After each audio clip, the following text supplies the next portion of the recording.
Hello guys, welcome back. My name is Nathan, and today I'm going to be making my 2022 NHL mock draft simulation and predicting the top 15 of this upcoming 2022 NHL draft. Now, we are almost halfway through this NHL season, which is crazy to think about, and with the standings being the way they are, we can now go on to Tankathon, simulate the draft order in the 2022 draft, and predict where every prospect will go. But who do I see as the best prospects in this draft, and where do I see every prospect as well going inside the top 15 and going inside the lottery for this next NHL draft? Watch till the end for the entire results and all the predictions, and make sure you hit that subscribe button if you are new. 55% of the people that are watching are not subscribed. If you like hockey and if you like the draft, this channel is the place to be. Now, before we get into the draft order and which prospects go to which teams and your favorite NHL teams, we first need to actually simulate the draft lottery and see what Tankathon has in store for us. Now, the top 10 teams in terms of draft odds are the Ottawa Senators, the Arizona Coyotes, Montreal Canadiens, the Vancouver Canucks, the New York Islanders, the Blue Jackets with the Blackhawks pick, the Kraken, the Sabres, the Flyers, and then the LA Kings. A lot of really solid teams that could get an amazing boost from this draft. This 2022 draft is simply sensational, and even though at the top end it might not be maybe as elite as we predicted maybe a year ago, that top 20 is among the best in the past few years, and there's so much depth and amazing players to choose from, which for teams like the New York Islanders, teams like the Philadelphia Flyers, who should be pretty solid anyways, you're going to get a fantastic player in that range, and it could definitely help your franchise going forward. Now, let's actually do the draft lottery simulation, see what we have, and see what the results are. And I'm going to sim the lottery right now, and the Seattle Kraken move up to the first overall spot after having the second overall pick last year. The LA Kings move up to the second overall spot as well, and the Ottawa Senators are at number 3. So it's almost like 2020 where the LA Kings had the second overall pick, the Sens had number 3, once again having that situation,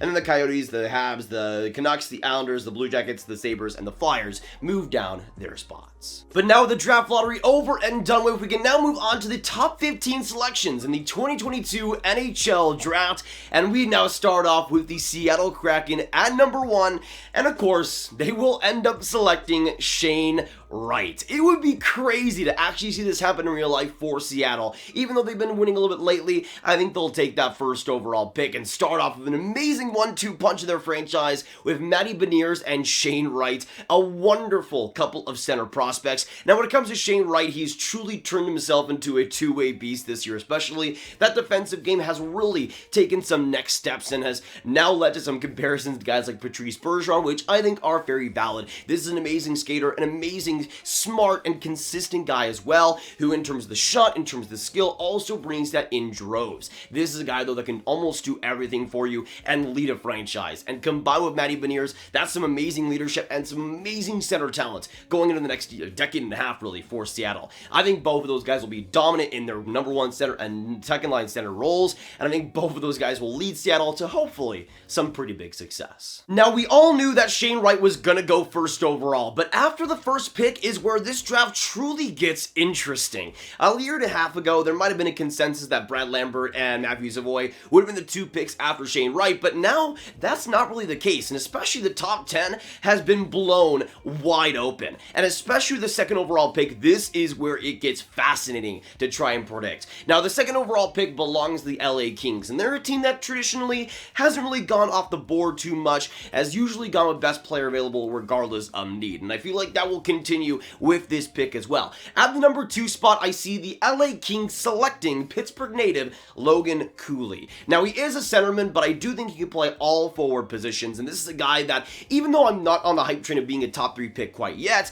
I can see where the LA Kings would be coming from with this pick. He is a sensational skater, and I feel like balance is the name of the game when it comes to Cooley, not just in terms of the skating, but in terms of the overall play. He has so many great traits, is super consistent, but that skating, playmaking, and shot that's improved has combined all together to create just a sensational player to watch and a really fun one to watch too. I feel like, especially with a guy like Arthur Kallion, maybe on his wing, maybe along a guy like Alex Turcotte, I feel like he can work amazingly well. But again, drives play sensationally well, gets out of the zone amazingly. He's a guy that does a lot of the great things that you want to see from especially young, great skating forwards, and I feel like that will transition on to his great role in LA. But next up, we're going to go on to the third overall spot, and of course, this is where the Ottawa Senators will pick in the 2022 draft. They picked in the same spot in 2020, and of course, picked Tim Stützle, working out pretty well for them so far. And at number 3 with this spot as well, I do see them taking another forward and having great common sense in taking Matthew Savoie.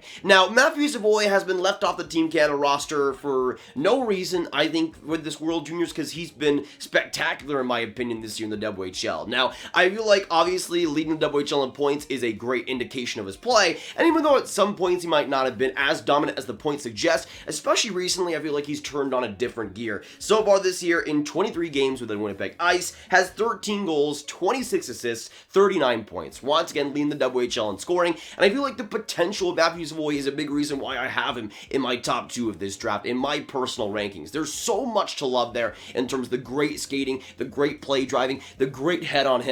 I feel like there is some problems maybe defensively and in terms of the overall impact he has there on a consistent basis, but the offensive potential is so much that I feel like with Savoie, he's almost a can't-miss guy, especially at number 3. I think he'd be a great pick for the Sens and would be possibly their best prospect over the last few years. But now we're going to move on to the 4th overall pick here, and the Arizona Coyotes, a very interesting team to me. Obviously, last year they traded for the Vancouver pick and ended up selecting Dylan Guenther, and I feel like that was a great stepping stone into the rebuild and into a better prospect pool as well. And with this 4th overall pick, I feel like there's one thing missing with their prospect pool that is a surefire bet with this player, and that is true goal scoring. Dylan Guenther is a good goal scorer, but in terms of a true sniper, they don't quite have that.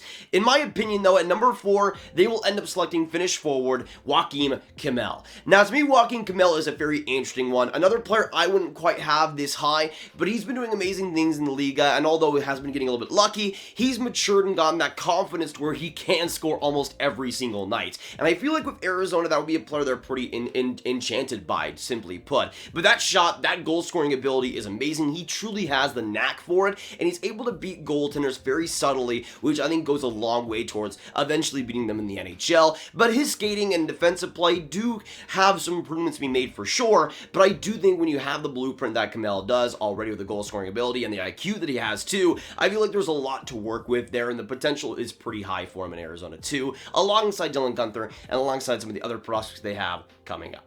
And next up, we're going to move on to the 5th overall pick here in the Montreal Canadiens, and obviously their season has not gone quite as expected, and thankfully in this situation, they'll at least get a top 5 pick, and with this position, I think it'll be pretty interesting. I just don't see them taking the defenseman. That's just not going to happen in my opinion. Obviously, the Mailloux pick last year and the Cooley pick the year before that. I don't think Montreal is going to go again and take another D-man. I mean, I think Simon Nemec would be pretty good in Montreal, but I just don't really see that happening. I do see them taking it forward, and I do see them taking Russian forward Ivan Miroschnichenko. Now, Shevchenko is pretty interesting because he's had a wonky year. Although I feel like his goal scoring ability has still been fantastic, he hasn't really been quite as dominant in the VHL as I would have hoped, and he's kind of fallen off a little bit in terms of my rankings for him. But he's a guy that in terms of goal scoring and overall offensive potential, I still think there's a ton there to work with. And I feel like, especially on a power play in the NHL, he's going to be money someday in the show. I do think, though, in Montreal, they could use some of that ability, use some of that size, use some of that goal scoring ability as well. And alongside Cole Caulfield, I think he'll make that power play and that offense just so much better overall and bring some intensity that Montreal needs on that forward group. And again, the potential is sky high, and I do think if Montreal's able to unlock it, you could have a first-line sniper in the future. But next up, going to the 6th overall pick, we're going to move on to another Canadian team, this time the Vancouver Canucks, a team that, just like the Montreal Canadiens, hasn't had their season go as planned. And I do think when it comes to Vancouver, they'll be a team that wants to maybe reset after this next year and truly start off maybe a retool on the right foot. And I feel like starting off the right foot would definitely be picking Simon Nemec 6th overall. I think if he is available at number 6, there is no way the Vancouver Canucks aren't taking him, or at least they should take him at that spot 100%. I simply love Simon Nemec. You guys know this, but I think he is easily the best defenseman in this NHL draft. The composure he has, the maturity, the skating, the great puck moving ability, I think is all just so compact and so consistent in Nemec's game. And I do think he's a guy that, although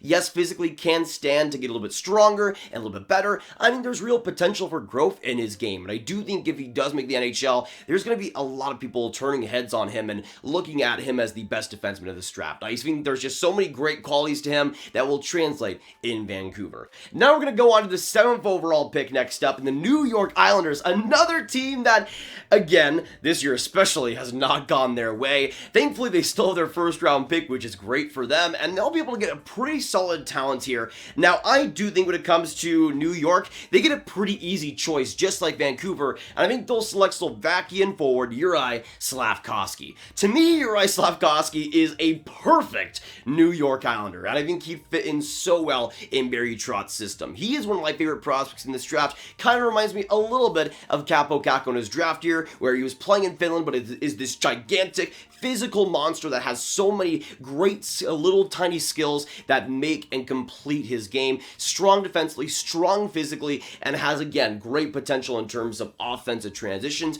great overall offensive consistency. I think there's such a great template with Juraj Slafkovsky, and I think the Islanders would do so well with his style of game. But next up, we're going to move on to a team that likes to go off the board quite a bit. Next up in the Columbus Blue Jackets.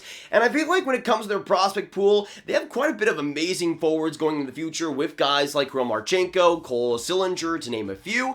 But I feel like the defense is a little bit overlooked when it comes to their system right now. Obviously, they got Jake Bean and Adam Boquist, two guys that are far along in their progression, but not a lot of guys that they've recently drafted. And I feel like with this 8th overall pick, they're going to select Czech-born defenseman David Jiricek.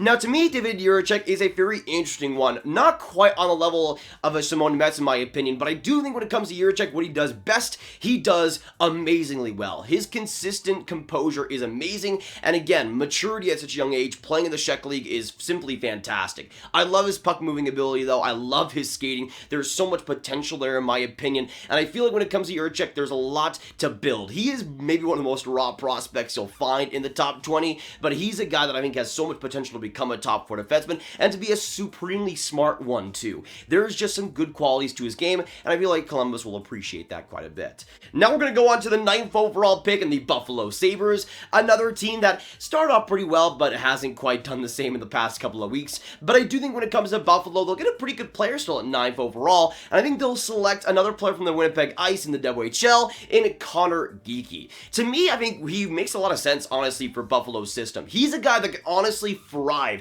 in an environment around a guy like Dylan Cousins, but he's a guy that's one of the more boomer bust prospects to me personally, has great size, good intensity, and good skill for a guy his size, but I do think there's a little bit of inconsistency there. There's a little bit of a problem, I think, in terms of maturity, in terms of the overall play driving, but I do think if he's able to step up that play driving consistently, he's got great skill and a great knack for the net, and I feel like, again, that size and skill provides a pretty excellent ceiling that I hope he's able to unlock in Buffalo. At number 10, though, we're going to go to the Philadelphia Flyers, a team that, again, kind of like the Islanders, hasn't done as well as hoped, but I do think for the Flyers, they'll end up selecting a defenseman here and maybe go on the defensive defenseman side, and I think they will select a defenseman from the USA, Ryan Chesley. Now, Ryan Chesley is an interesting one to me because I think he actually could go pretty high in this draft. He's kind of all over the place in terms of actual ranking because he's a guy that doesn't really have the biggest ceiling, in my opinion, but he's got solid skating, has decent size to him, and I just don't really know, in my opinion, where the offense is going to be really coming from on a consistent basis. I don't think there's much potential there, and I think his IQ offensively just isn't really that great personally, but I do think in Philadelphia, he could maybe be a bottom pair, maybe middle pair guy, and I feel like for Philadelphia, that's kind of what they're looking for at that spot. Now, we can move on to the Detroit Red Wings at number 11 in the 11th overall spot. This is a position that I personally think is fascinating, because I think when it comes to Detroit, every single pick they make, I have belief in, and I feel like they're going to absolutely slam it out of the park and select at number 11, Brad Lambert. I just see it happening at this point. It's gonna happen, let's be honest. Steve Yzerman is gonna select Brad Lambert, and he's gonna become a star in Detroit. Now, I want to say this right now. Yes, Brad Lambert has not been good this season, suffering from the Autorado effect. It's not been good, and he has been extremely unlucky. I still think there is a lot to like in Brad Lambert's game. The shot, the skill, and the skating is among the elites in this draft, simply put. And I just feel like even though the defensive shortcomings are there, even though the consistency shortcomings are there, I feel like if you're able to unlock that skill on a consistent basis, you got a first line player, and I feel like for Detroit, they're going to take that bet. Now we're going to move on here to number 12, and another team just like the Islanders that is disappointing me a lot. Honestly, one of the more disappointing teams in the league right now in the Winnipeg Jets, who will select 12 at this spot. Now they went pretty hard in terms of Russian players last year, and I kind of do see that continuing, and I think they will select another Russian winger, this time in the form of Danily Yurov. Now, I think Danily Yurov would be sick in Winnipeg's system. I just got to say that right now. And in terms of actual stats, and if you do look at it right now, he hasn't been fantastic, but he's been playing in the KHL where he's getting like 2 minutes a night at best and isn't in a good spot whatsoever in Russia. I do think in terms of the skill though, in terms of the potential, in terms of the great skating acceleration, there is a lot to like in Danily Yurov's game, and I think he's one of the most underrated prospects because of the low ice time. And I feel like Winnipeg's one of those teams that knows that and can unlock it in the future. Now we're going to go on to the 13th overall pick. Next up, the New Jersey Devils, a team that's been very interesting in terms of their draft positions as of late. Obviously got Jack Hughes in 2019, Alexander Holtz in 2020, and Luke Hughes in 2021. And I feel like when it comes to New Jersey, they'll once again go for a defenseman. This time, though, on the true offensive side of things in Ty Nelson. Now, to me, I'd actually be a big fan of this pick. With Luke Hughes last year, you get a great two-way skating defenseman. With Ty Nelson, you get a great skating defenseman who's almost pure offense. And there's nothing wrong with that, but Ty Nelson is a great skater, great offensive mind, and a true beast in terms of transitions and getting out of the zone. He's great in that department and knows how to work it. The defensive play and physical play especially can use some work, but I think New Jersey is one of those teams that can unlock that skill, and alongside Luke Hughes, I think that'd be a pretty awesome pairing going into the future. But now going on to the 14th overall pick, we're going to go to another team that isn't usually in this top 15, or at least hasn't been in the past few years, in the Pittsburgh Penguins. Now, I'm not sure if they'll be in this position by the end of the season, but at number 14, they'll be selecting in the lottery, and I do think they'll select a forward here in Swedish forward, Jonathan Lekkerimäki. Now, to me, Lekkerimäki is a very fascinating guy to me. He's a guy that has a boatload of potential, but it's just a long way away in my opinion. He's definitely a project. I feel like Pittsburgh's in a position to take a project like that on. He's been amazing though in the junior 20 in Sweden. He's been a guy that I think has a lot of offensive potential in terms of the playmaking, the passing, the overall creativity is fantastic there. But again, the maturity and the muscle will definitely need to be added on for him to make the NHL in my opinion. But now we're going to go on to the 15th overall pick, the last spot inside the top 15. And next up, I'm going to go to number 15 in the Nashville Predators, a team that I am kind of all over the place in terms of actual predictions. They took 2 forwards last year, and I think could take a defenseman. The problem is, though, there's not that many guys at this spot that are actually worthy of that type of selection. So I think the Preds will actually go best player available, or one of the best players available, and I think they will select USA forward Frank Nazar. Now, Frank Nazar, in my opinion, is one of the most underrated and sneaky players of this draft, and that translates to a sneaky and underrated game. He's a guy that is so shifty, so crafty, and so deceptive. I just love watching him see what he's able to come up with. He's a super creative, super energetic player that has a lot of great skating to him, a lot of great skill to him, and I feel like he's a guy that can just be a solid middle six player in the future that gets the job done and is able to find holes in defensemen's game and goalies as well to be able to create offense and create chances. He's just a wonderful player to watch and is a great chance generator, which I think Nashville, as long as other teams are able to let him be available, I think Nashville will definitely appreciate and will take him 15th overall. But that'll be it for today, guys. Thank you so much for watching. If you did enjoy, make sure you hit that like button, hit that subscribe button, and hit that notification bell if you haven't already. Comment down below, what do you think of my picks? What do you agree and disagree? And who do you guys see going where? Which prospects do you guys see going to each team? What do you think of the draft lottery? What do you think of if your favorite team is in this top 15, who they would take? Let me know your thoughts down below. Make sure you share this video with your friends, subscribe, hit that like button, hit that notification bell. Click on this card for all my hockey rankings content right on playlist. My name is Nathan. Have a great day, and I'll see you in the next one. Goodbye.